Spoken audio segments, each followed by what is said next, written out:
Victory Drive is live on Facebook and YouTube. Good afternoon. Good afternoon. Happy Saturday. Today is Saturday. Today is you want to say a small the day prayer? the Lord has So made. every meeting, like an AA or recovery meeting, they open with the Serenity Prayer. Mm-hmm. Do you want to start opening with a prayer? We You do. know you never pray. Whatever. Why don't you open us up with a prayer? I'm good. If I open us with a prayer, it's going to be the Serenity Prayer. Let's do it.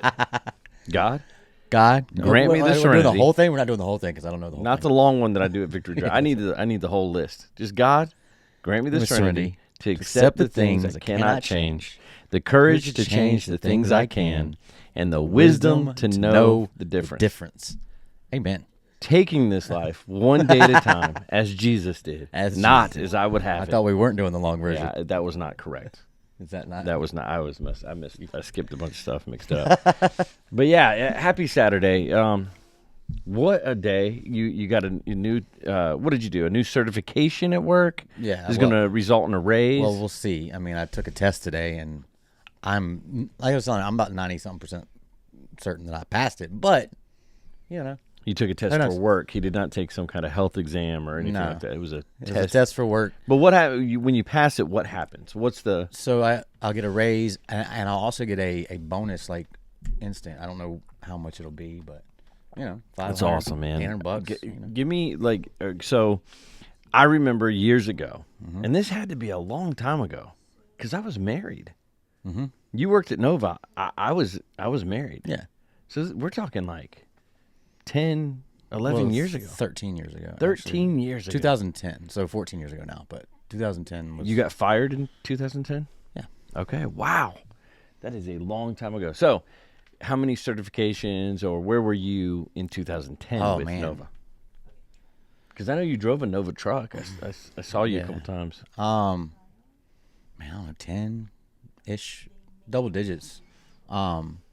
Just various things across different disciplines. When Snowmageddon happened, you were working for the landscaping company. So that was after Nova. Yeah. So this is okay.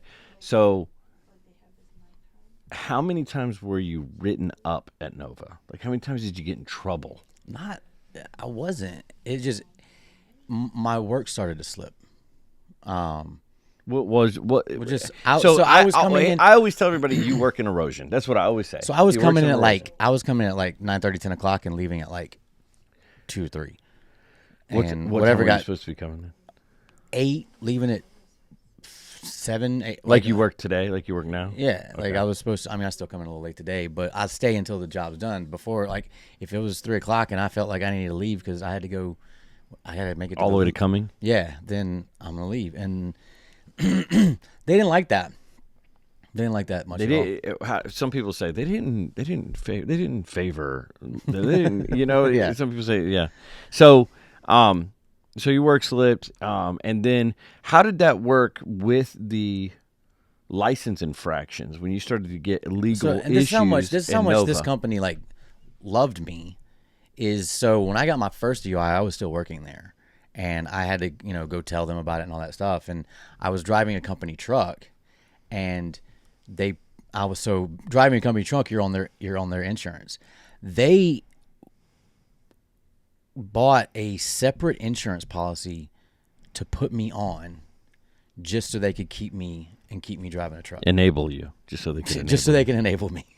And so yeah, I mean and I didn't get my second one until after that. So the reason I'm asking you this is because tonight's topic is going to be rock bottom. Mm-hmm. Some people may have heard this term before, maybe not. I don't know. If you've never heard an alcoholic, a drug addict say rock bottom, I want to introduce you to the term tonight. We're going to talk about the term. If you just Google the definition of rock bottom, it says at the lowest point possible. And I don't know if that's true. I don't know if I agree with that.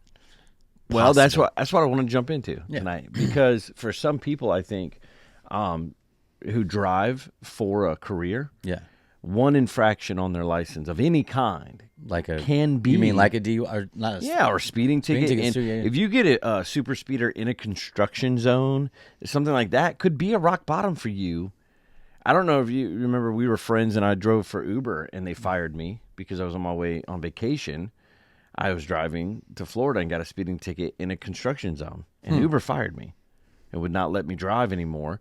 Now, I again, know Uber fired people. That's yeah, they fire you, and that was a part-time thing for me. It wasn't a rock bottom type of thing, but it could be if you drive for a living and you make a significant amount and you're paying for a family and you lose that job, that it's really, we're going to get into it tonight. When it says the lowest possible, there's always lower. I think it's where we start to recognize that I am at a low point, and if I don't do something, this is going to be, this could end my life, this whatever, then we call that a rock bottom. But I think it can always get worse. We are in and like I said, we're going to get into it, but we are in a culture now where, for example, if you're feeling like you're in a rock bottom emotionally, that they throw humanistic solutions to you. And Xanax. Counseling, medicine, different kind of exercises and stuff like that. And I think people fail to realize that if you're having dark thoughts or dark reflections, if you're feeling really, really low and depressed, that is a form of a bottom. If I woke up tomorrow with just nothing to live for, I would consider it. Yeah, there's some kind of, there's something going on there that's underlying, but yeah, that's definitely a bottom, emotional bottom. I guess so. There would be different kinds of bottoms. Like and I want to get into it because then there's also different kind of solutions. And I think before you get introduced to any kind of 12-step program, if you're just a secular person, when you get introduced to a 12-step type of program, you get introduced to the word spirituality, spiritual experience. And for me, and it can be different for other people across the board, but for me, the spiritual solutions have been more effective than the humanist solutions. Absolutely. And I just want to kind of talk about what rock bottom is to you, talk about these different kind of solutions. But first, we're going to play the Matt Pelt Run It intro. Drop that intro. What do you think about those apples? I do like them apples.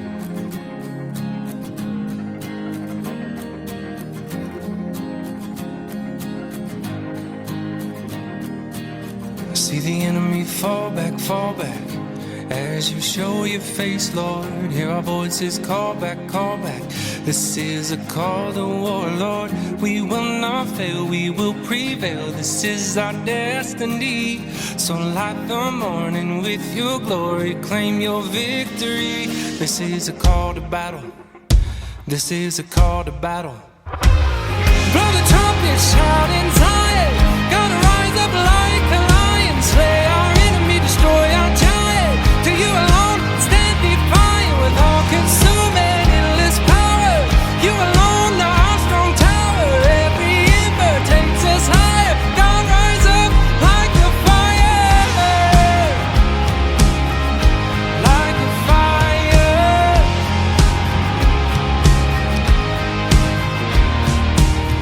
We will.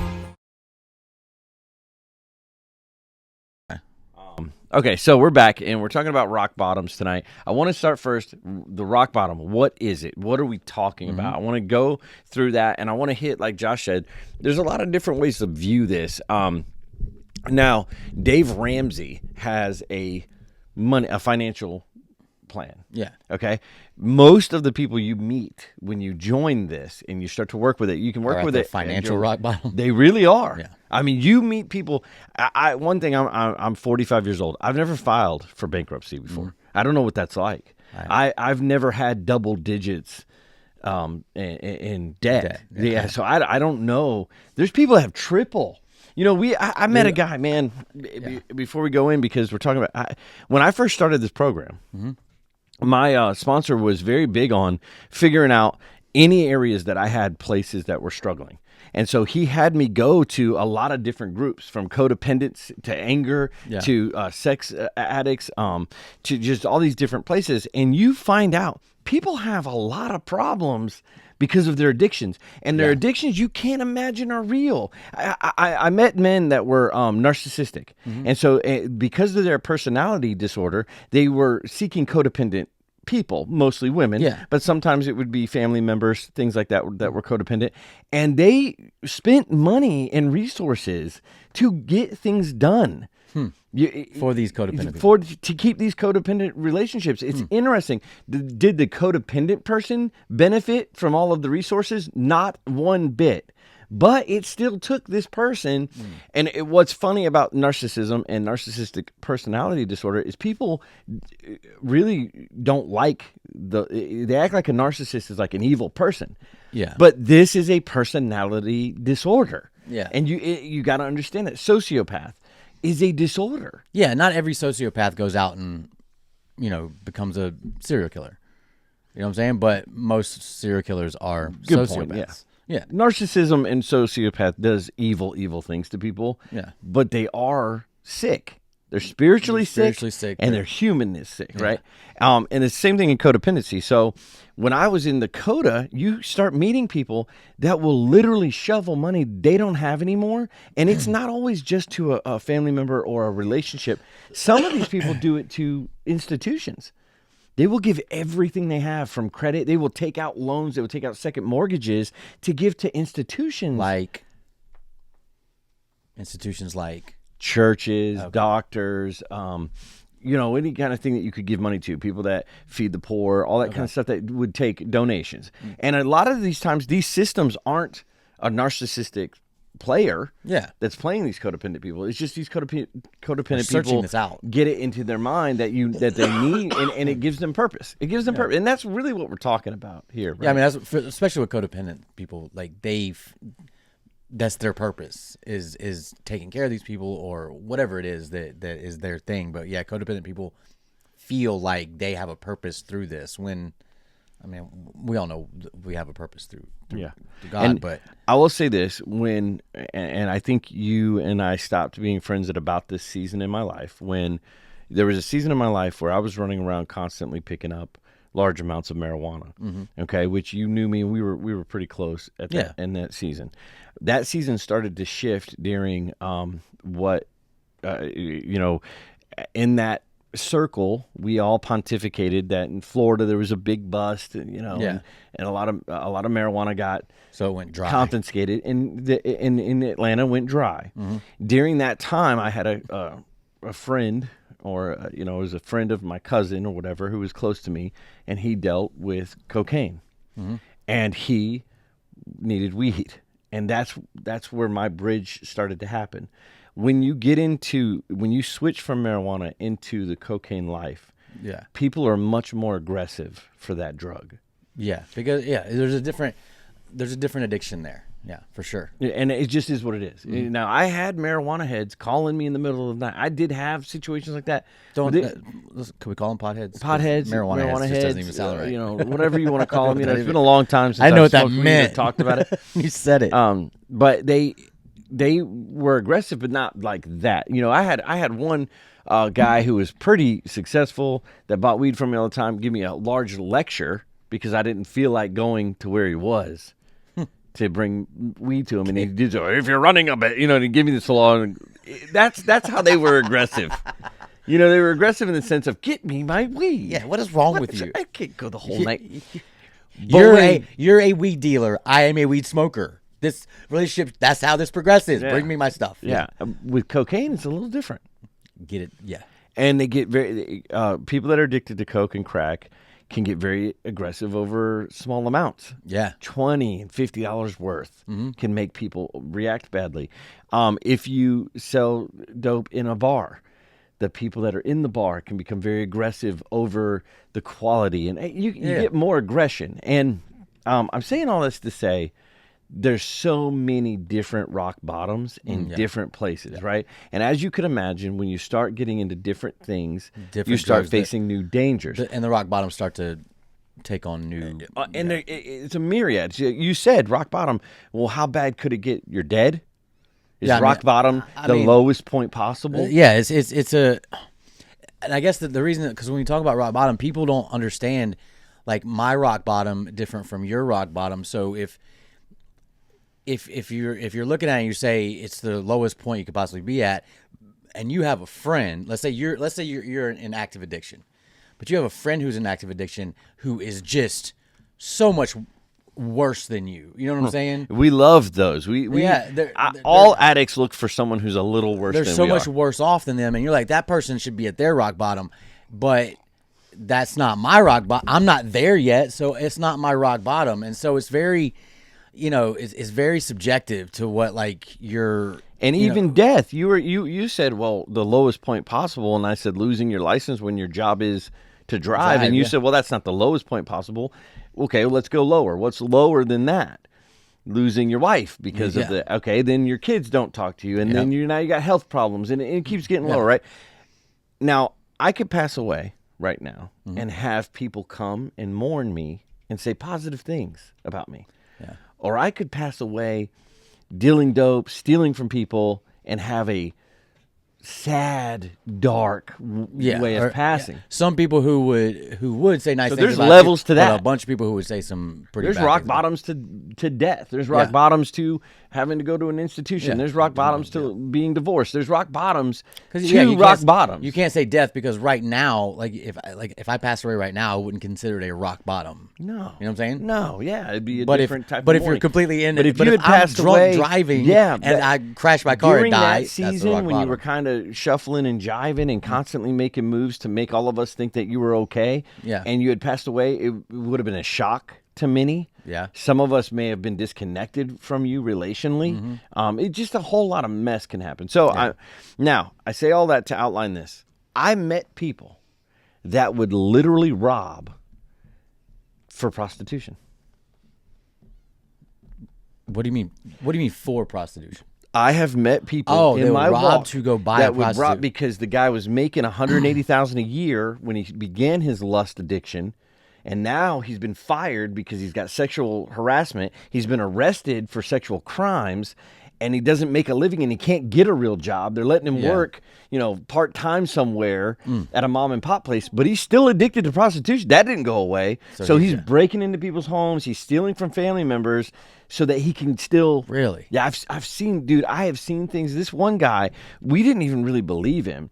He told this story that he made like $27,000 a year, but he was spending $50K a year on escorts. So you have to be robbing. Borrow and robbing. Yeah, and this to me, listening to this man have this, I was like, wow, that was a really low bottom to me. You're like, I'm glad that's not me. You know what I'm saying? Yeah. I think somewhere along the sexual, being fired, being fired for a sexual offense or being arrested for a sexual offense, those are low enough for me to get out the game. Okay, I got to change something. However, I had been arrested multiple times for dope, and that was not... I was just blaming the law. 3 DUIs. It's not my fault. Yeah, it's like not whatever. me. So rock bottoms have these different levels. They come in all our places. Yeah, exactly. Depending, you use it for alcohol the most and drugs. But it can happen in all walks of life. It happens in relationships. It happens with money. Yeah. It happens with work ethic. And this was funny because we were in prayer this morning. We were talking about how when the Lord puts something on your heart, and this is where we, at Victory Drive, we are a very Christian recovery group, so we're going to talk about spirituality. Yeah, that's going to happen. Yeah, and Christ is the center of it all, and Holy Spirit. So we're discussing this, and spiritually, where was I? What was I talking about? I just lost my train of thought. You said you were at prayer this morning. Yeah, we were at prayer this morning, and we were discussing these things, situations with emotions, and there we go.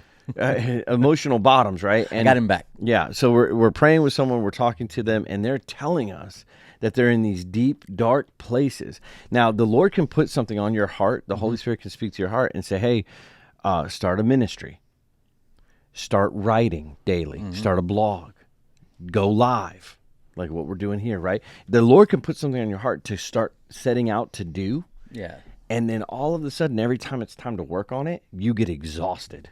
Yeah. You get drained. You have no energy to do it. Absolutely. But yet you have energy to play video games if you want, or you have energy to go out and hang out with people and do nonsense. Yeah. Why you could watch Netflix for 15 hours, not even fall asleep, but working 20 minutes on what God set in place. Yeah. You're like, you snooze out. I can't do it.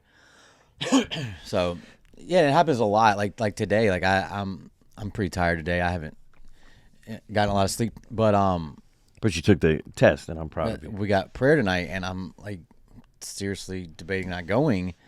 But I guarantee if I don't go, I'm still gonna be like up. It's not like I'm gonna stay home and go to bed. You know So what? it's weird. Last night, Isaac preached, and he was talking about people. And I'm not saying that you're this case, but it was an interesting thing. That I am people. I know you're people, but the case, you're not going to. He was talking about people that hide their issues Yeah. that are on the inside, that they're not transparent, getting exhausted in ministry because they're constantly trying to cover the ugliness that I heard him say. Yeah, I heard. Yeah, I guess y'all posted like some shorts from it or some reels from it. Yeah, I saw that one. So it was such a good thing because a lot of times that can happen too. People will get completely burned out because you don't see what they're all the other shell games they're playing. It happens with addicts all the time. Addicts, a lot of times when addicts come out of addiction, like give them 3 days to just sleep. Because they've been exhausted from all the like you said, shuffling and jive. That's why I call it the shuffle and jive. Hey man, you know. I got this paintbrush, man, and I got this gas can. I got this DVD player, man. I tell you that story.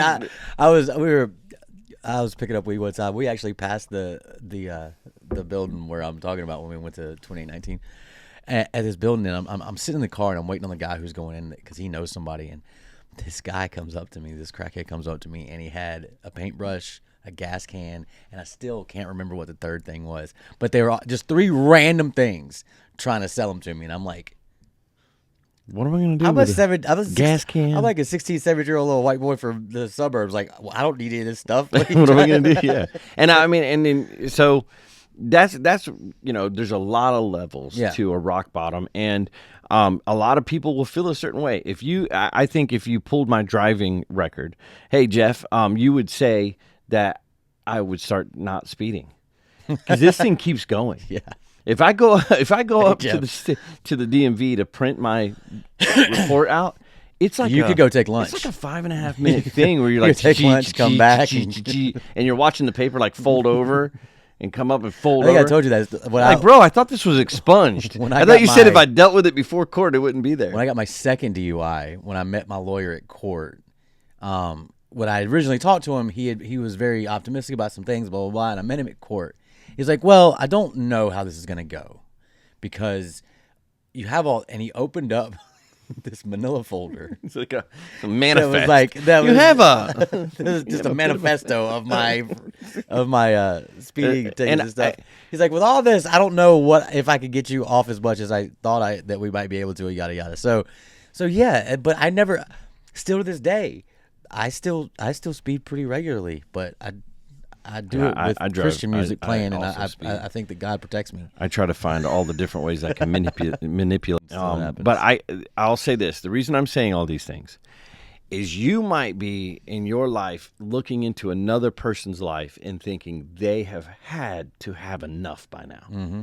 And I just said a whole lot of different examples and scenarios to share with you, or you could share with someone else to say we don't know their perspective. Yeah, I think that's something that I feel like I've heard that you've said to people before is like, so is this, have you had enough? Listen, have you had enough? And you've had to say, I mean, you said it to me before. Yeah. And you've had to say it to people more than once. It's not like you say, have you had enough? They're like, yeah, and then we move on. You're like, have you had enough? They're like, well, not yet. Enough this of recently just happened. I mean, this just happened to me within the last month and a half, where I'm sitting across from a man who's telling me, this is it. I can't take any more of what's going on. And I'm going, okay, what do you mean? Right? It's very healthy for us to get specific with each other. Because when you say, I can't take any more of this, and then you're like, and you think or you hope that they're talking about the drinking or the whatever they're doing, and they're like, the way this person keeps doing this to my that's what I'm saying. You could be talking to a person who has the olive color skin because their kidneys are failing from their drinking. Yeah. Who has multiple offenses with the state and they can't keep up with all their fines in their cases because they're using. Yeah. Who have been fired because of their using or drinking. and they're talking about the girl that's rejecting them. Yeah, it's their fault. They could care less about their finance situation. They could care less about their health. They don't care at all about their driving record. But she won't take my phone calls. If she would just take my phone calls, everything would be. Yeah, I everything can would be handle better. all my rest of my rock bottoms, and these are. it's like you see people like some people in church too. Like if I could just get a husband, or if I could just get a wife, or if I could, And just isn't get it this, tricky? all my life would be better. And it's like, I mean, Jesus said we'd have tribulation in this life. I mean, it's not gonna. Relationships just like are automatically tricky. everything's great. Yeah. And I had to explain this to someone whose question was why does God let bad things happen, right? So relationships are Love that tricky question. because I want Josh to like me, but what if he don't? Yeah. How do you handle that? We have to get comfortable. What do we do if you don't like me? You don't like. I can't make you like me. You have to- Am I going yeah. to change me? Which you Some see in a codependent relationship, some you people, see yeah. codependents change themselves, and then one day what happens? They freak out. So Jeff James just came on and said, let's pray. So this is the part where we're going to take 2 seconds to say, Father, we come to you. You know the story of Jeff James? No.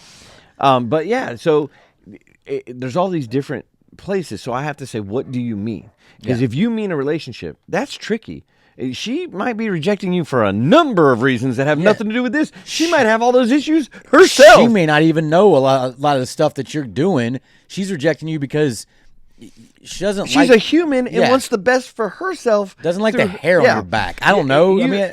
How many times we've and look, you have to see it through your eyes too, because there's been movies out, because I'm 45 years old. There's been tons of movies on relationships and dating, and in these movies you see one man is pursuing one woman who's not interested in him, while one woman is waiting for him to notice her.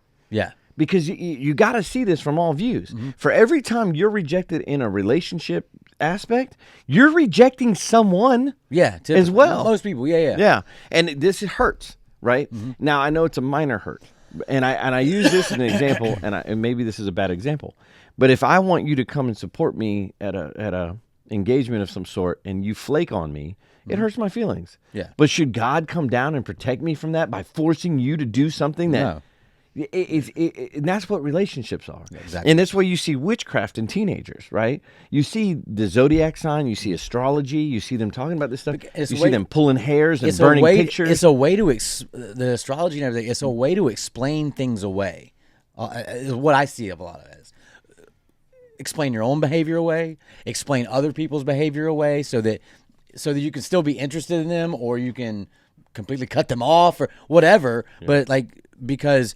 I'm this and you're that, and those don't get along, so I'm not even going to give you a chance. And I've literally seen this. It's bizarre to me. I'm not even... From now on, I'm saying I'm Christian. What sign are you? Christian. To be on a dating site and to have a discussion... Which feels like rock bottom to me. To have a discussion... like you ain't never been on a date. That just feels like a rock bottom scenario to me. And if...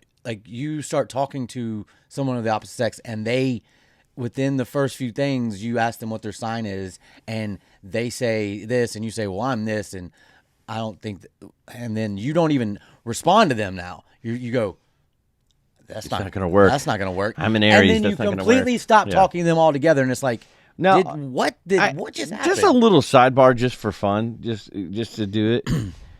These little things like your sign, or your height, or your skin color. Mm-hmm. These things are like weird things to choose. I remember this in high school. We used to think people were vicious when they made fun of things you can't change. Yeah. So if you were making fun of a guy whose mom and dad divorced, that's messed up. That's messed dude. up. Like what? Like he didn't. But if you made fun of my outfit, though, I chose this. Like this is how I came to the situation. But that's kind of like that too. It's like, I'm going to stop dating you because you say a lot of really mean things about people, and you seem to have that's the reason. You're a smoker. I'm not going to date a smoker. But I don't like dating tall people. It's like, dang, you might have missed out on something. Yeah. Whose choice was that? I don't want to date a Capricorn. Well, you may have just missed out on something. That could have been, you go through the week talking to your friends about, man, I just want to get married and I just want to, have a nice house and some kids. And then you shun a guy because of his sign, and that could have been the one. The guy who's been saving up for the last 7 years, Yeah. got his credit score on hit, Great genes. everything I mean, is he's everything's there, but he's not the same sign that you're looking deeming for. until you Yeah, it's ridiculous. But to me, again, a lot of what we're talking about is rock bottom stuff. Mm-hmm. And when a person says, I want to quit drinking to get my marriage to work, you got to get specific with people that are asking you for help, because you're not going to be able to save their marriage. Yeah. I'm going to say that again. You can't quit drinking is not going to save your marriage. Yeah, well, exactly. You can quit drinking for you. Quit drinking for your personal health, for your relationships on a grand scale, but to quit drinking and to just because your marriage is failing, it's not It's not going to work. And if that's what you're doing it for, if the marriage is to fail anyway, you go right back to drinking. You still need to quit drinking, and probably go even worse. You might get worse. Yeah, it's true. So, and that's not really a rock bottom, right? Like if someone tells you, "Oh, my marriage is everything to me, my whole world," their perspective is a little off kilter. Yeah, Your marriage, your family is a gift from the Most High, but from God. The problem is if you're, but who are we talking about here? Because if you're talking about non-believers and you're talking about atheists and whatever, then it's hard. Tell an atheist. It's really hard to push that in their face and be like, look, if you would just give your life to Christ and have Him be everything in your life, and then put the marriage. You're making a good point. Really hard. But even in the logical humanistic points, you could tell any atheist or agnostic, this marriage failing could be a whole new life for you. Yeah, I mean, many people lose marriages and end up in awesome lose marriages jobs and end up in awesome and places. better jobs. Yeah, I mean, it's not always from the enemy. Sometimes it's from. I'm not saying that divorce is from the Lord. Divorce is awful. I would and never God say hates that. divorce. God hates divorce. But my thing is with divorce is prepare to marry. Yeah. If you prepare to marry, you prevent divorce. So when you, but this is we're going on a different way off topic. The point I'm trying to say is, okay. we'll reel it back. Because that's but rock bottom. Yeah, rock bottom is where we're at, and all of the different levels that could be rock bottom. Now, what you will find, and I think where I'm going to start, is rock bottom according to recovery literature. What happened? You got to give me a minute. Oh, I think I have a wire right here. Sorry, I was not prepared for that. Where's it at? It's right here, my bag. We can't both leave the camera. We can't both leave the camera view. That's just leaves people like, what are they doing? What are we doing today? I found it. You found it, and so I was wondering what that noise was. I kept hearing that air, but it's still a little better than this hard chair. Yeah, we need new chairs. We need new chairs. We're talking about rock bottom. Y'all know we need new and the chairs. differences in it. And so what I'm going to do, I'm going to read a little bit about rock bottom. No, what did it do? I don't know. All right, we're good. Okay.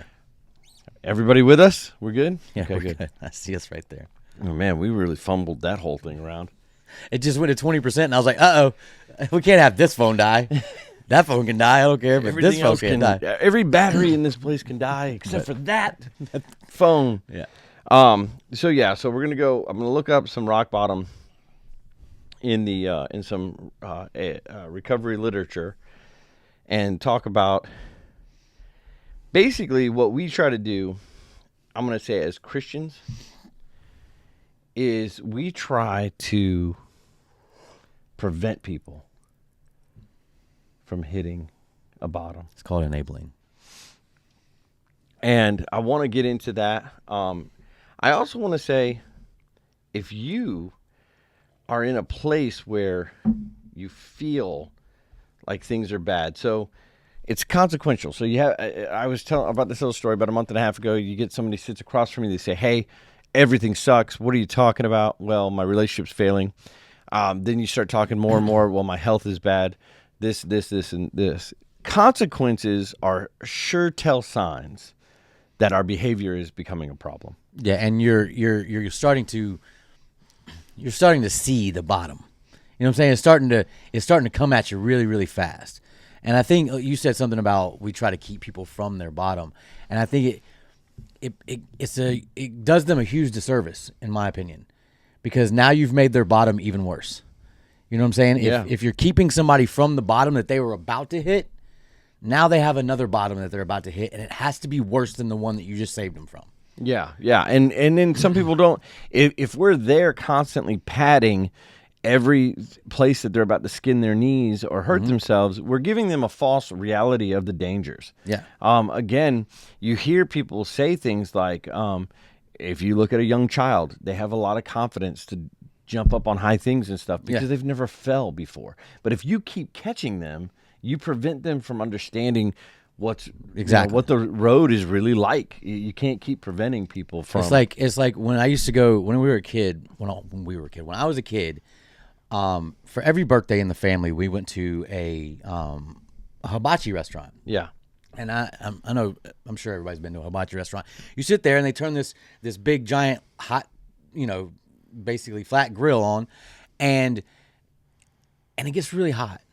And he tells you when he turns it on that's going to get hot. And then, as a kid, I would look at it, and I think my mom and dad could tell the look on my face. And my mom would say, "Don't touch that. That's hot." Eventually, I just reached out and touched it, and it's not like she tried to stop me. She just let me touch it. And guess what? I never, ever, ever, ever, ever, ever, ever, ever did again. Yeah. I never touched that again. Yeah. Because you have to let them learn by failing, by hurting themselves. Now, do we let them hurt themselves in a way that, especially kids, I'm talking about kids now, in a way that's going to, could potentially put them in the hospital or, no. But things that can teach them lessons, you want to let that happen. Yeah. And it's just the way it is. It's the same with addicts and alcoholics. So I'm flipping through this, and they're comparing some of rock bottoms with trying to have success at something. If you're trying to learn how to fly, if you're trying to do certain things, you have to hit the ground hard to change your calculations. And this reminds me of something that I was watching right before the show, where the guy literally said, if it wasn't for rock bottom, I would have never served the Lord. It was his exact quote, was if I didn't hit some of these areas in my life for whatever reason, I never would have turned to Christ and begin following him. And I think that should give us hope and encouragement when we're dealing with someone who's having a lot of consequences, a lot of issues. We should have hope and encouragement that if we... And we're not saying be cruel to people, but at the same time, lovingly let them hit their rock bottom.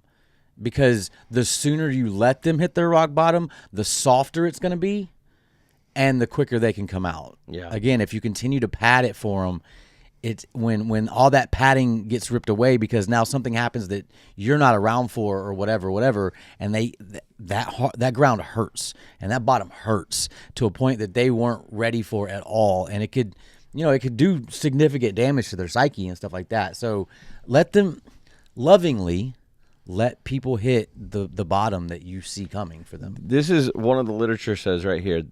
The few people will sincerely try to practice your suggestions unless they've hit a rock bottom. Mm-hmm. It's very hard to speak into someone's life until enough is enough. And a month and a half ago, someone comes to me, starts talking to me. There's a lot of issues in a lot of different areas that I can see. They don't see it that way. They want to get the relationship back. They begin to reconcile the relationship, but then they still get rejected, and bam, now they're just full-blown using. Yeah. And there's nothing you can do. You just gotta let them go. There's literally nothing. And then some people have some people have actually multiple rock bottoms. Yeah. You can see somebody come in out of the cold into an AA meeting and get sober for a little while, and then end up going back out. And that's what a lot of the old timers say is he didn't, he needs to hit another rock bottom. He needs to hit another bottom. He needs to go, extend his not testimony, but his story or whatever. They hit a bottom, and they hit it hard enough to bring them in to try to get some help, but it wasn't the bottom that they really needed to be able to just get them out of it for good. Yeah. So I'm gonna And sometimes read. we forget. We're forgetful people. We forget how bad it was. When you get a couple years in, you're like, if you're not careful, you can forget how bad it was. Yeah. That's what they used to talk about in the meetings. Or start was to think you have control again. You've regained, playing the tape in your head over and over. Everybody has a tape of everything that they've done, and you should constantly be reminding. If you're in sobriety, like you should constantly be reminding yourself of what that was, not in a judgmental or condemning way or shameful way to yourself, just to keep you honest. Because I know if I go back and drink, if I go out and start drinking again, it won't be 2 months and I'll have another DUI. You'll be right. I venture to say even faster than that. Yeah, I mean, it's the cliff you fall back off of is so steep. Like you could, your rock bottom. You go right back. You kind of glide down to your rock bottom in the first time, but if you come in and then go back out, and this is the same with health issues. Yeah. It's the same with relationship issues. Any kind of issues you had when you quit and you felt was at the lowest you could go, they're waiting for you right there if you want to start back up again. It's. We'll get into more of a spiritual thing in a second. I'm going to read this. This is from another humanistic point of view, okay? Okay. Despite all we can say, many who are real alcoholics. Now, when I say alcoholic, I also mean addict, codependent person, lust addiction, self-deprecation, depression, dark thinking. There's a lot of different places here that it's not just alcoholism. And what's funny is no matter how many consequences, no matter how low a person can be, and I can speak for myself, no matter how low I've been, I still didn't think I had that bad of a problem, no matter what. We never do. By every form of self-deception and experimentation, they will try to prove themselves exception to the rule, and therefore non-alcoholic. If anyone who is showing an inability to control their behavior can do the right about face and behave like a gentleman while drunk or on drugs or gambling or whatever the case may be, our hats are off to them. Mm-hmm. This has got to be an attitude that we start to encompass as we get clean, as we start to deal with people who are trying to get clean. If you've never really used, but you have family members and friends that you're dealing with who are having issues, other people that have emotional bottoms, they have relationship issues, and whatever the case may be. Yeah, we can definitely use these principles in other things, not just necessarily. And say, if you think you've got this, my hat's off to you. I'm just telling you something that's worked for me that I've seen work for other men. Yeah. I'm not telling you that my way is the only way. This is the humanistic, secular side of what we're saying. I'm not trying to tell you there is no other way. If you want to try some other program, you want to take some more pills, you want to read some more self-help books, you want to do whatever it is you're trying to do, I go for it. Yeah. I'm going to, and this is the attitude that we have to have is, I'll be here when that doesn't work. That's what love says. Yeah. That's what love says. Mm-hmm. That's what Jesus Christ says. I will be here when you have exhausted all your ways of fixing yourself. You don't want to listen to me. Still not worked. You want to keep self-destructing. I'm not angry with you. Yeah. I love you. I'll be here. I may back out of your life for a season. You might have to. While you're going through this. I might remove resources. But when you're done, I may not drive you around. Yeah. Yeah, exactly. Heaven knows we have tried hard enough and long enough to drink like normal people. Normal people. Here are some of the methods I have tried personally. Drinking beer only. Now, you'll see this happen where people will say, I won't date online, or I'm not going to look at this image, or I'm not going to go to this casino, or I'm only going to go on Friday and Saturday, It's so funny to me. When I was at some of the height of my drinking, we would go through like 2 of the small bottles of whiskey and a 6-pack, like every night. Like it was basically a bottle for me, bottle for her, and a 6-pack. And we were like, you know what? We're just gonna get that bottle and then a small bottle and no beer, and it'll be fine. Within a week, we were back to the 2 bottles and a 6-pack of beer. Yeah. But for like a couple of days, it was a little better. I don't know what. It wasn't any better. The math on it just wasn't mathing. It was. But we do that. We try to justify Come on, things. and listen, you can do this with everything. You can do this with eating. You can do this with lust. You can do this with everything. I'm never going to drink alone. Do you remember that? Did you ever say that one? That one got me into trouble. Never gonna drink before this time of the day, whatever. Yep. Yeah. Not going to drink in the morning. Not I'm drink only at home. That's what I ended up doing. I ended up saying drinking out is too expensive, and I keep getting in trouble. Now I'm just going to drink at home. By myself. Where But now- you just said you're not gonna drink alone. That's weird. It's like a total flip. Yeah. Never having it in my house. I only That drink works. at home, but I'm never going to have it in the house.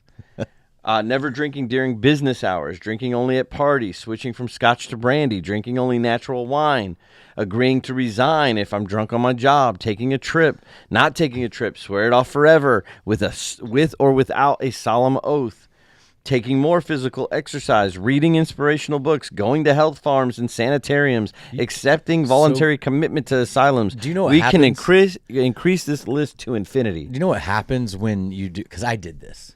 The switching from Jaeger to whiskey to this to that, because I was that alcoholic that would black out pretty regularly, and what would happen was like a certain there was a season in my drinking where I drank a lot of Jägermeister, and I would get blackout drunk, and Yeah. and the longer I drank it, the less it would take for me to get blackout drunk.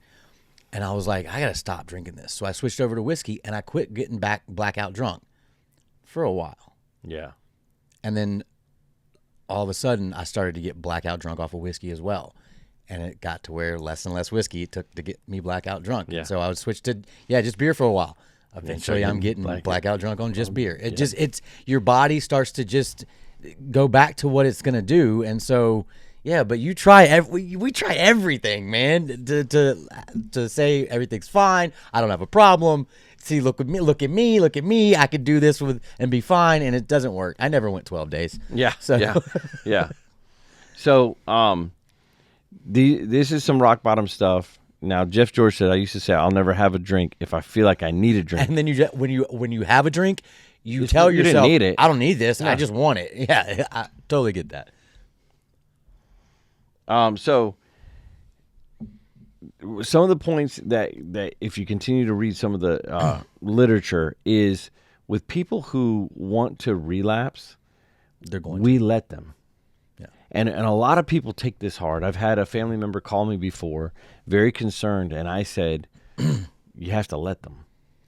And they got angry with me. It was because what they don't understand is, yeah, maybe you're stopping. When you say they were trying not to let them, what were they doing? Trying to stop them from They going were out calling and their getting it? phone. They had a Apple thing on their car, so they were driving to the bars that these people were going to. They were accusing them, Yeah. constantly questioning them. And here's the trying to thing: trap them. is relapse begins long before yeah, they go out to that bar. We start scheming a long time before the actual they have relapse. already relapsed in their mind. So nothing you're gonna do is gonna stop them from, I don't know what the word, consummating that relapse by actually taking a drink or using a drug or whatever.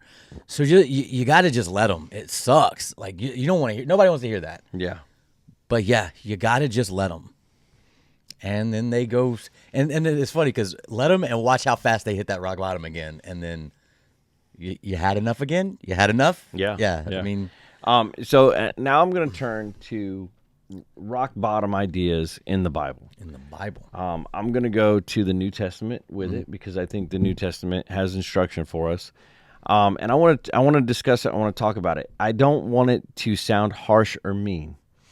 We get into a lot of things where Well, I mean, just what we were just saying about let them hit their rock bottom sounds harsh and mean. So I mean, let's just look, keep on as going. Christians, we get manipulated because we are taught to be generous And loving. and care for the widows. Mm-hmm. And so people who are in addictions and people are in these different things use that stuff against us. If you have an addict whose spouse has passed away and you're Christian and you're trying to care for them in any way, that spouse who's that person who's lost their spouse may look at you and go, you have to help me stay high.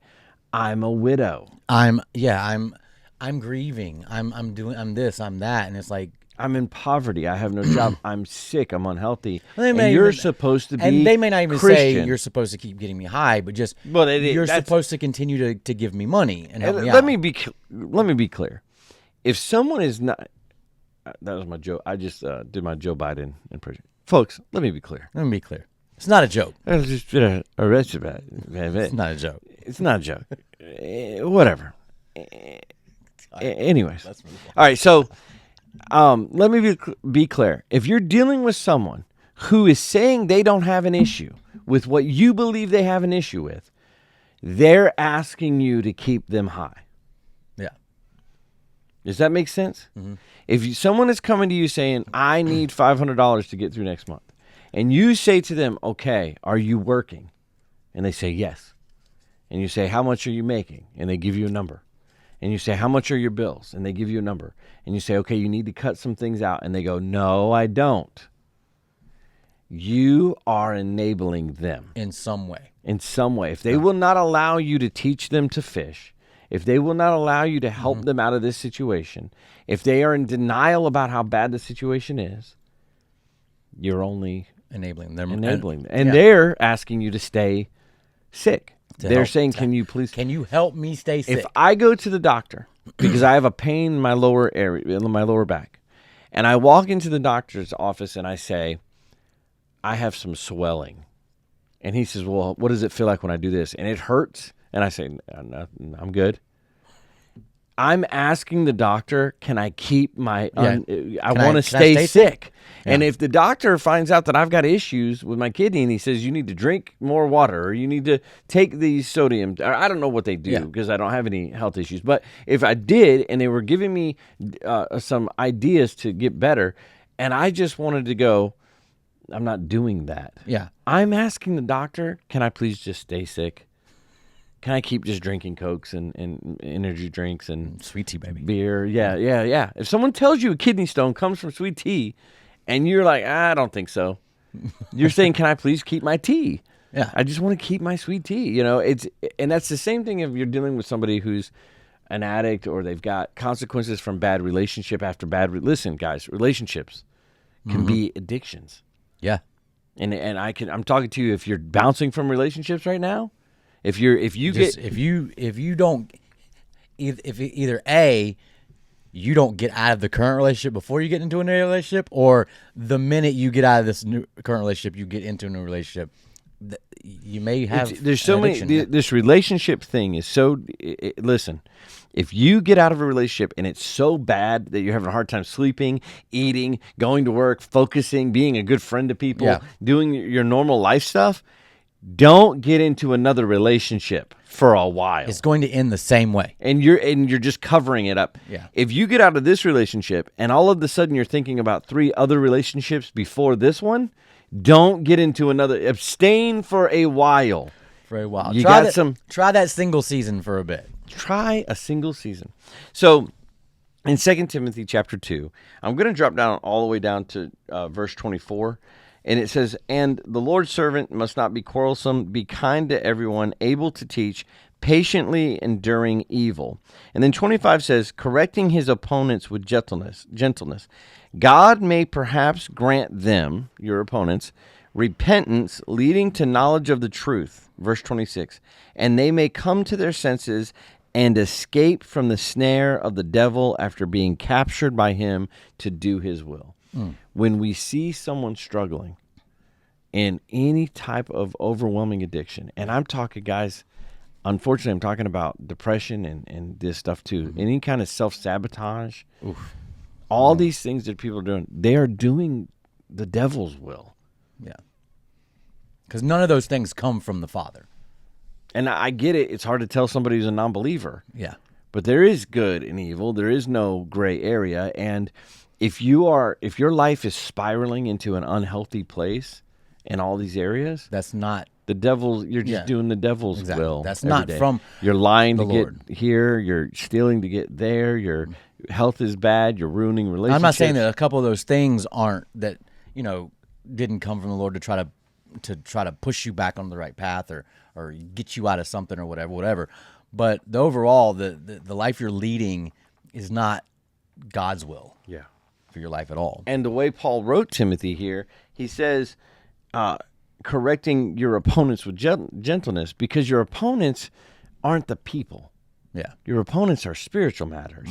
So when you dismiss people and you set up boundaries against people and you block people out of your life, you're not going to be available to them when they come to their senses and get led to repentance. And we need to be. And our attitude needs to be more like... You need to be the person that they...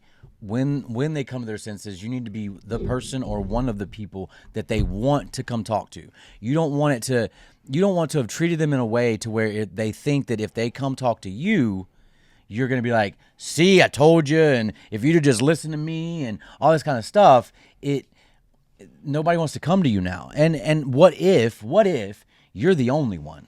Yeah, that they could come to, but they can't because of the way that they feel like you're going to react because of the way you've acted. Or you've blocked them on every front, so they can't even get to you when they now, want to. There's no, I don't want to say there's no way for them to get out of what they're in, because there's always a way.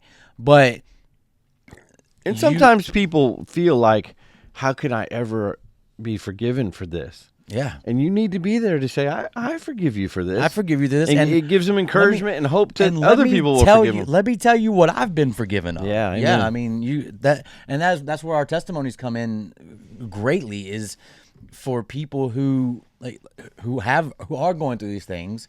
You say in issue, I was worse. Yeah, I promise you, I am worse. Yeah, whatever it is on your mind, brother, I have thought worse than that. Yeah. Whatever it is, you can come to me. I'm not going to get shocked. And I wish, the young man, Isaac Rincon, preached at our church last night, and he said he has grown up in the church with his mom and dad being pastors and all of that. And the one thing that I would like to impart to people like that is the shock value isn't high. I think all of us are of maximum use in the kingdom of heaven. I don't think any man whose testimony is, I have been walking this thing, and you see the fruit. You see healthy marriage. You see healthy lifestyle. You see health, and you see the fruit because I've lived that life. The one thing I wish I could impart to them, though, is a filter to where they don't get shocked when something's going on. Because with that person, they're a testament to God's faithfulness. And God, amen. And it's an example of what you want. Exactly, it's what I want for my kids. It's exactly the same thing. So that gives you somebody you can kind of point your kids to, not in a why don't you live like that kind of thing, but kind of it is possible. But yeah, if you're somebody like that and somebody comes to you and says, I did this to be able to earn money to get drugs one time, and you look at them with disgust or shock or my gosh, you did what kind of drugs? Who are you? Oh, I don't even know where to find that. Yeah, I don't know how to talk to you. I don't see how you could ever get sober. I heard you hit that one time and you're addicted forever. Yeah, and when you react to them like that, and Christians are notorious. Christians are notorious for responding never ever to sin come with talk to you like disgust that again. and really we got to get to a place where we go, God forgives everything. Let people be vulnerable. Love with you. covers a multiple of sins. If somebody is trying to be vulnerable with you, they're entrusting you with something. Yeah. And you need to, for lack of a better word, steward that.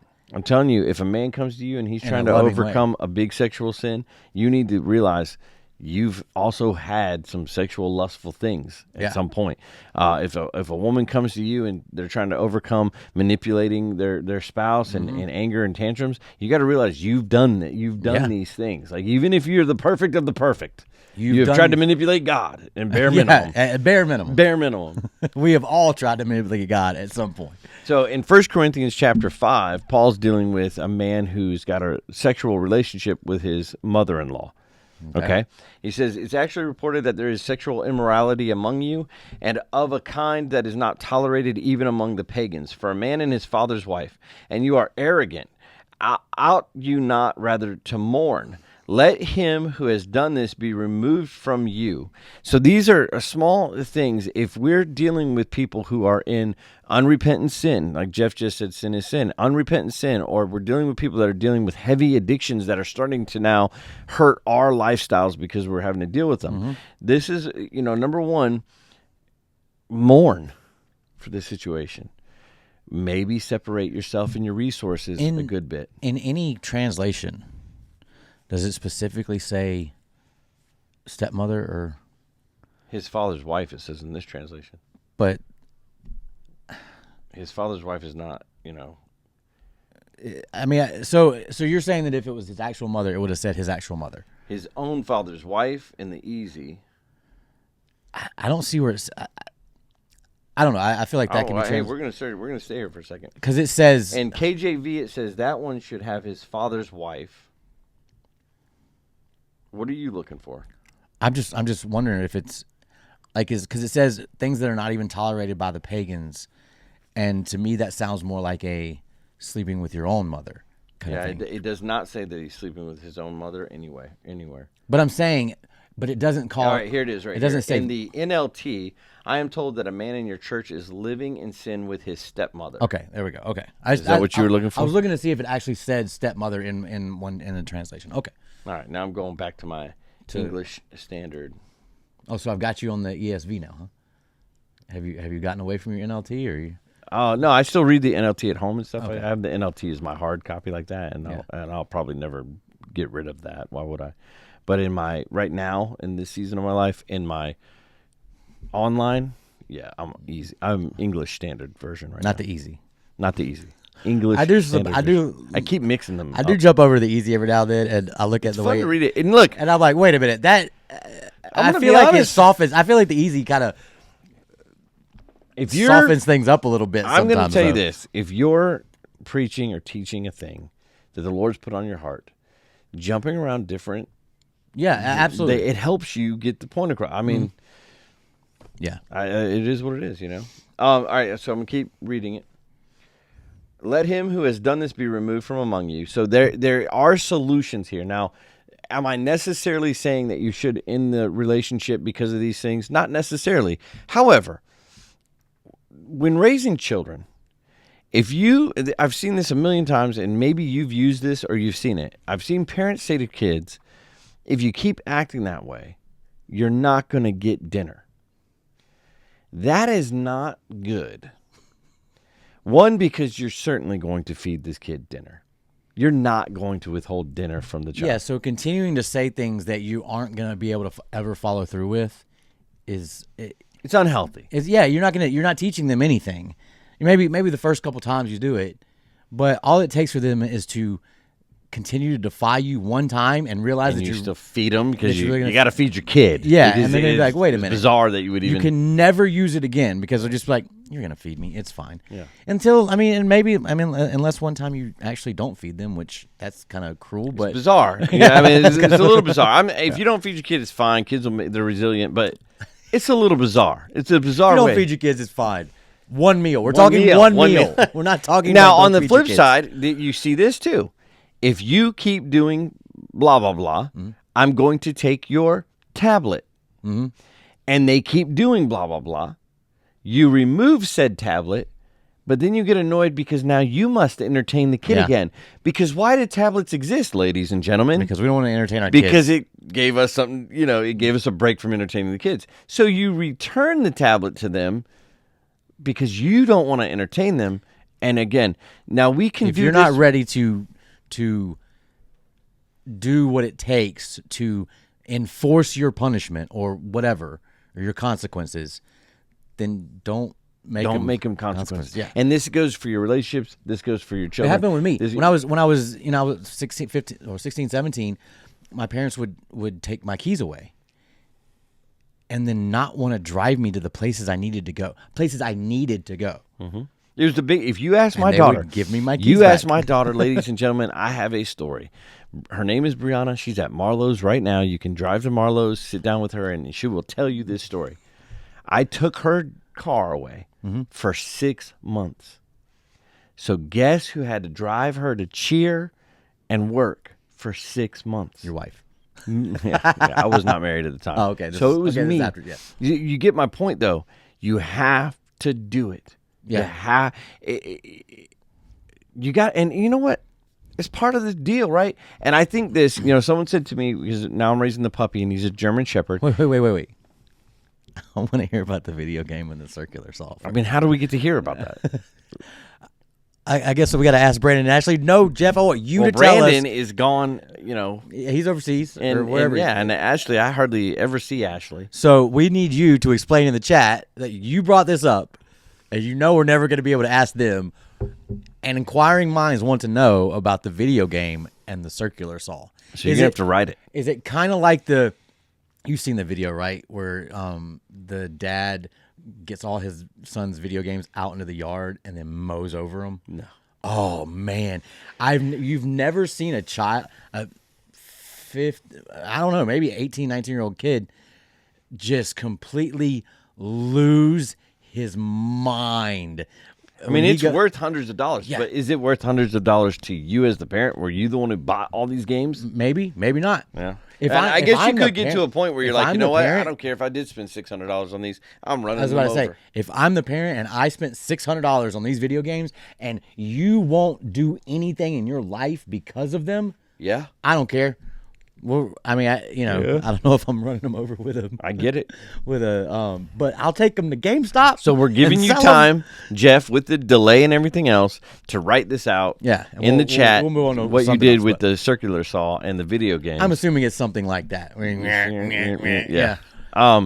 But yeah, and look, this.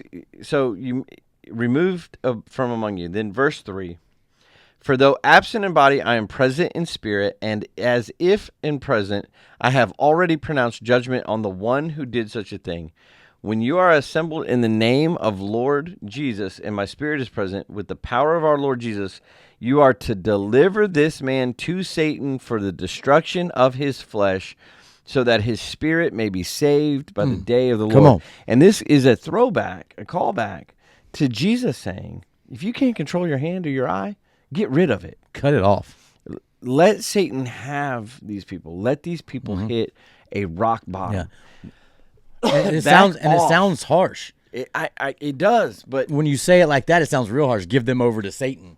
But I mean, that's who's, if they're in active addiction and doing all these things where they're lying, cheating, stealing to get there, that's who's leading them right now. So Satan will lead their flesh to a rock bottom, and their spirit will come out of it, and let that happen. Yeah. I mean, and again, we'll get into Brandon, but again and again, it is said by testimony after testimony, if I did not hit these bottoms, I would not have ever followed Christ. It's said over and over again. So, and I didn't even start following Christ right out of my rock bottom, but I got to a place where I was open to it. I got to a place where they say God calls us to Himself. I got to a place where I could hear Him when He called me to Himself. Because when you're out doing these things, whatever your addiction is, when you're out doing these things and you're so focused on them and it clouds your vision. When Jesus says those who have ears to hear, you become someone who doesn't have ears to hear when you're out here just living in sin, living in your addiction, living in this stuff. And so when you hit your rock bottom, you start to come out of it, your ears start to clear. Yeah. And at some point you actually hear Him call you to Himself. And then, but yeah, when you're in it, so you have to let them hit that rock bottom first, or else they're never gonna be the saved family member that we pray for. Yeah. You know what I'm saying? Yeah. Like, we pray for our family members to get saved, but if we're enabling them to continue to live the lives they're living, we're praying in one instance, but then, completely I don't want to say handicapping God, but handicapping our prayers by keeping them in the life of sin that they're in. And it's true. Again, that's what they're asking you for. Even in this scenario that we're going to read about Jeff George's and his son Brandon playing the game, what Brandon was saying to him is, let me keep playing my game and fail out of school. Yes. That's what his actions and his energy was. Playing this game is more important to me. Let me keep doing this and not care about my education. Yeah. And luckily you didn't do it. I don't know what the effect was when you did that. He took a circular saw. I mean, I know what he did. I'm saying I don't know what the whole system. I don't know what the effect was when he. Because you know what now, Jeff? It's all digital. It's all digital content now.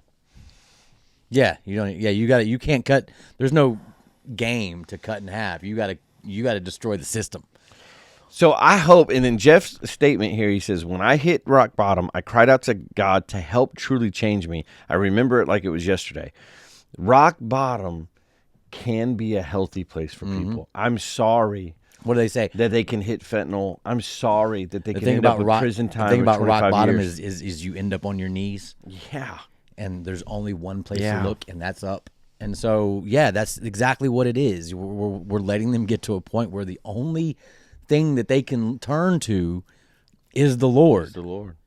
And that's what we want, especially for people who we have raised in the church, kids of ours that we've raised in the church and have strayed, and we let them get to where, because they say raise a child up in the way that They should that go. they should go, They will and not. that they won't part from it.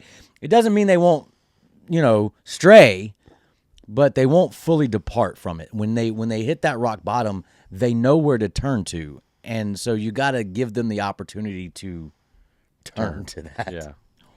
You're not going to force them to turn to it. That's not going to happen.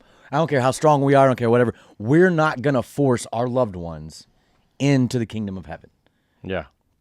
Only God can do that. So we might as well just step back and let God do what God's going to do. Amen. Amen. So What are you looking up now? I'm not looking at. I'm looking at something else, John. I don't even want to talk about it. I was looking at work. Sorry, my bad. You're looking at work during our podcast? Yeah, it's bad. It's bad. So I love you anyways. that's we talked about rock bottom, man. I'm feeling tired too. Are you going to take a break from prayer? You know what I feel like is that you looking at your work stuff during our podcast may be a rock bottom for your workaholic addiction or whatever. Yeah, sorry about that. I got a notification while we were talking, and then You went down a I rabbit wanted to hole. look at see what the notification was, and then it was It was a bad idea. It was a bad time. It was a bad time for me to look at it. It's funny. So, yeah. So are you asking if I'm gonna skip out on prayer? Yeah, are you going to not go? I don't know. I don't know. If I can get a little small nap in, it'd be kind of cool. I but- will say this. Number one, if you tell your Alexa to play Ark Family Church Woodstock, it will play a podcast with whatever. If you tell her to play Victory Drive Recovery Saturday Live. Victory Drive Saturday Live. it'll play it. It'll play it. Alexa, play Antioch Speaks. I'd love it if we hit somebody's Alexa with that. Alexa, play Antioch Speaks. I try. I Every really, time. I really do try. I'm like, Alexa, play Ark Family Church Woodstock, and it'll play last night's sermon That'd be great. from Isaac Rincon. I just want you to get Check those things a out. DM in the next day or so from somebody who was watching this And to it tell you hit that there. their Alexa went off. That'd be awesome. That'd be great. We are going to start trying to really find a static, consistent time on Saturdays. We're still struggling with that, which judging from our Tuesday night at 9. I think today was my. I should have messaged you when I left that place. It was all the way out in Lawrence. It was a 50-minute drive back to my house. I should have messaged you when I left there, and it probably would have been better. But I knew I needed to get back home and eat and all that stuff. I took a little 45-minute nap. I mean, it didn't help much, but it helped a little. Yeah. But yeah, I probably should have messaged you a little bit earlier. But I don't know what it would have changed. Okay, I don't know what you it's were what it is. doing. So, But we're trying to find. You a said static you were thing waiting on on Saturday. me, Saturdays are a little dicey. But I say it because on Tuesday nights at 9, we have people. We get pretty loaded up 11 people when we went live Tuesday. Yeah. Something like that. pretty quick. I mean, so here's how I see that is all the people that have watched us throughout the time and know what we talk about on Tuesdays. After Trump getting shot, they wanted to see what we had. Oh, to you say. think they were Yeah, okay? Yeah, it could be. And I feel it makes me feel good, right? That Totally. I try to say that not conceitedly, but they wanted to know our opinion on it, which I think we gave them to victory. Victory Drive meets on Thursdays at Ark Family Church, 6835 Victory Drive in Woodstock, Georgia. For now, the rain flooded us last night. How are y'all? Yeah, y'all are kind of down on the hill from. He said Alexa heard him but didn't play it. So your Alexa can hear us right now, Jeff? So if you said it directly to her, she'd probably understand. We probably got lost in translation or lost in the. In the whole thing. Well, I want to try it. We have to wait for the delay with him. He's our only Viewer right viewer, now, so which is fun. we can try it again. Alexa, play Victory Drive Saturday Live. And now we wait. And now we wait. So you got flooded. Yeah, the church got flooded. All four corners of that building, water was pouring in. So how far did it come in? It comes in.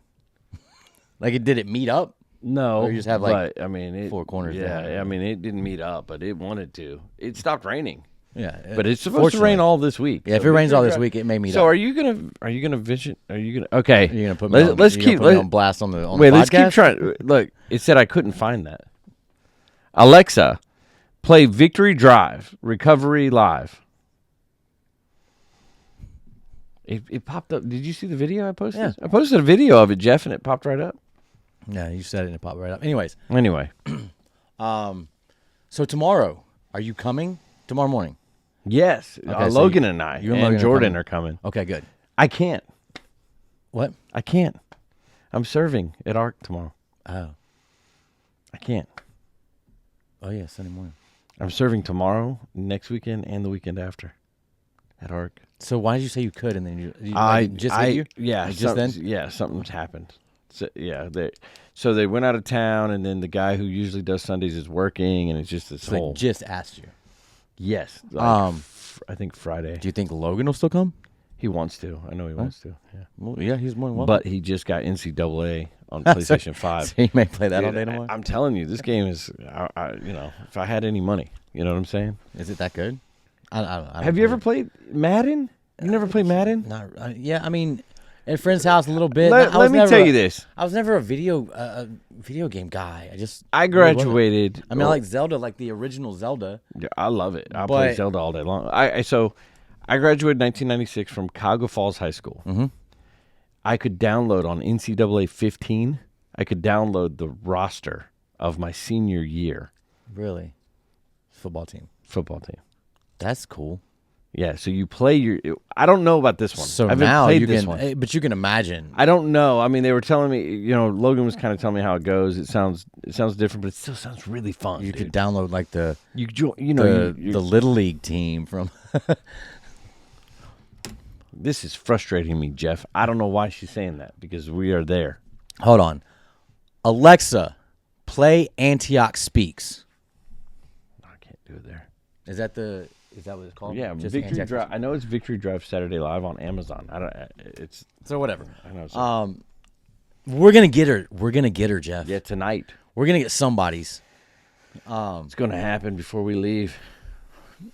So you could download that. So you're saying that they may be playing NCAA. There's all no day long doubt, dude. I mean, yeah, and it takes a lot of playing to create your to get your teams and- yeah before you actually start playing. Yeah, probably. I know that. Last time I tried It's like to with do 2K. something, With it took 2K, like an it hour took 15 minutes just to load a game up, and then I was like, "What the heck?" with 2K. It took you like days just to make your character or something, and then you could Yeah, go man, play it's some got to games. be Victory Drive Saturday Live. It has to be. Maybe all those words don't come through the mic as well. So that's why I went to Antioch Speaks to see if shortening it would make it a little better. But oh man, so I don't know. I guess that's it. I think that's it for the show, man. you kind of you Yeah, sounded I like mean- you were headed down on it On what? on this like you were like closing it out. Yeah, I mean, When you start talking about Ark Family Church and like giving and Victory Drive where you meet and all that stuff, Yeah, I all know that this we're on stuff. our way down.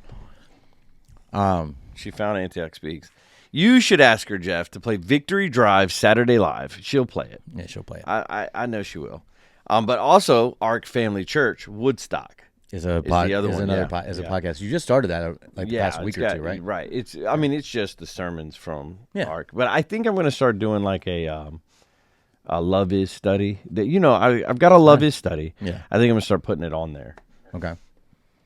Well, you did. There, you have some videos on Antioch Speaks. Facebook. Yeah. Well, no, I guess they're on your website. I think they're on YouTube. Okay. Yeah. Where they were. I watched them from Facebook. We're still live on YouTube too. We've had 0. But again, it's the timing. Yeah, it's 4 really is o'clock. timing. I mean, what was it? 3:30, 4:30? 4:30 on a Saturday afternoon. But it's really raining. Nobody's doing anything. Why aren't y'all watching, man? Get on the podcast. Where is everyone? Where is everybody? We feel. Question. Well, I mean, Amy was here. Matt was here. Did Amy log in? I saw Matt, but I didn't know Amy was here. Matt was here. Bob was here. Jeff James was here. Yeah, there was some people on. I mean, that's the key. Jeff is the podcast, huh? oh, you had to say podcast. I wonder. I don't know. Anyway, so, what else you want to do? What's else on your mind? So we got tomorrow at 10 a.m. At 10 a.m. at Worship with Wonders Church is Prophet Tomi Ariomi is coming to speak, and so he's from Africa somewhere. I don't know what country exactly, but when he came to the States, Worship with Wonders was the first church he preached at. I did not know that. That's when cool. he came. That was a Taking Back Sunday night. I think the very first Taking Back Sunday night I ever went to, and it was amazing. And so we're really looking forward to tomorrow. Are you sure that was when he came to the States? Because Logan knows him. No, because he's been on podcasts forever, but He hasn't been to Hawaii ever? I don't know, but he officially moved to the States. He's, when he moved here. Like, he has a church here now. Like, he came over, and so, but when he came to the States to start doing his ministry here, Worship of Wonders is where he was his first sermon. And like I said, it was amazing. I assume it's going to be packed. It was that was a Taking Back Sunday night where we got there like 15 minutes early, and the line was already out the door. You think they were there for him? It wasn't. Yeah, there was a lot of people there for him. So I'm thinking tomorrow there are gonna be a lot of people there for him. So our plan is to get there at like 7:30 in the morning. Yeah. I'm just kidding. But like, early. yeah, as early as we can get there. What's that? Yeah, Danny Goki actually showed up to when Prophet Tomi talked. So yeah, it's gonna be packed tomorrow. If you want to make it, I don't know who would see this in time to make it, but I can't make it. I got to serve at ARC. If Biddy, if you see this, it's gonna be packed. So get there a little early. I mean, I guess I'll remind him again tonight. Yeah, I mean, we'll try to save a seat. We're gonna try to get there early. We got. I was sitting. I remember that so well, dude. We were sitting under the boom mic. Okay. So as I'm like praising and worshiping, like as he's going by, like he's hitting my hand with some of the cables that were hanging down and stuff, and I'm like, this is terrible. For that moment, we started going early. I'm like, I don't want to be stuck in the back again. I want to be up front. I mean, especially for people like us who are loyal to this church. I mean, we go to everything. I feel like I want to be in the front. You know what I'm saying? Yeah, I get it. Not the very front, the second row. Well, you should be able to get in the first row, though. I don't like the first row, and that's why I get off balance. I don't like worshiping without the chairs in front of me to kind of hold on. I'm old. I don't know what happens. You must be old. Yeah. I'm starting to get vertigo. I don't know what's going on. Rebuke. I started to jump around. We were talking about this in had corporate closed my prayer. eyes, Dan said that some of his family members were saying some negative things, and he just rebuked it. So I'm going to rebuke it. No vertigo in your life. No vertigo in my name. life. Jesus' name. All right, we're going to log off. Jeff, thank you for sticking it out with us this whole time. Yeah, he was. Jeff is going to be teaching this Thursday at Victory Drive. Cool. Thursday night, 6:30 p.m. I encourage you to come. You haven't been in a while. All right, it's true. So make space, make room. Make space, make room. Makes room. Makes room. Makes room. I'm going to make room. Makes room. Man, that's it, man. I don't know. You want to play the outro? Oh. I'll pray out. Pray out. Our Father, who art in heaven, hallowed be thy name. Thy kingdom come, thy will be done on earth as it is in heaven. Give us this day our daily bread, and forgive us our trespasses, as we forgive those who trespass against us. And lead us not into temptation, but deliver us from evil. For thine is the kingdom, the power, and the glory, forever and ever. Amen. I will cue the outro, but what is this clip thing? I don't know if this is Amy who does this. Yeah, people can take clips of it. What does that mean? You clip a section and then share it? And just share it I don't know. Like, I always notice that Victory Drive, when we go, or anytime we go live, there's a portion of it on your story. on Yeah. Victory Drop Story or Antioch Speak Story. How does that happen? I Does don't that know. I don't do that. automatically happen Yeah, I when you don't go do that. live? Yeah. I don't think so. But no, the clips you can clip you can clip a section and then share it as its own little reel or whatever. Anyways, That's cool. all right. Yeah. Thanks for sticking around, Jeff. We'll see all of you who watch this later. We'll see y'all next time.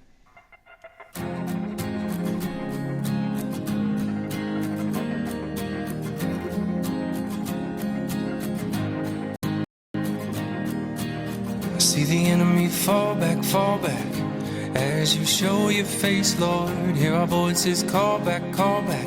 This is a call to war, Lord. We will not fail, we will prevail. This is our destiny. So light the morning with your glory, claim your victory. This is a call to battle. This is a call to battle. Blow the trumpet, shout in Zion. Gonna rise up like a lion, slay